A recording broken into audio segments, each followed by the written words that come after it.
ಅಣ್ಣ ಸುಸಂಸ್ಕೃತವಾಗಿ ಸುಲಲಿತವಾಗಿ ಸುವಲೋಚನೆಯಿಂದ ಯೋಚನೆ ಮಾಡಿದಾಗ ನಾನು ಆದ್ರೆ ಎಲ್ಲಿ ಎಡುತ್ತಾ ಇದ್ದೀನಿ ಏನು ಅಂತ ಗೊತ್ತಾಯ್ತಿಲ್ಲ ಅಣ್ಣ. ಹೌದು, ಮನುಷ್ಯ ಅಂದ್ಮೇಲೆ ಎಡವಲೇಬೇಕು, ತಪ್ಪು ಸಹಜ. ಇದು ಆಕ್ಚುಲಿ ಚೆನ್ನಾಗಿ ಇಟ್ಕೊಂಡು ಮುಂದೆ ಹೋಗುದಿದೆಯಲ್ಲ ಅಣ್ಣ, ಅದು ಒಂದು ಮನುಷ್ಯನ ಸ್ವಾಭಾವಿಕ ಗುಣ ಅಣ್ಣ. ಸ್ವಿಚ್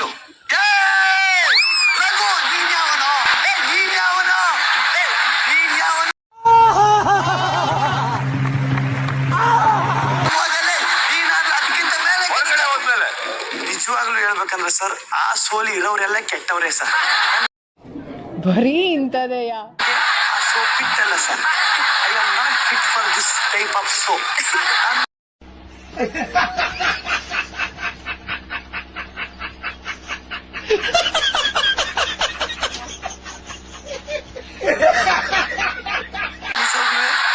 ನನ್ನ ಘನತೆ, ನನ್ನ ಗೌರವವನ್ನು ಕಾಪಾಡಿಕೊಳ್ಳಬೇಕಂತ ಸಂದರ್ಭ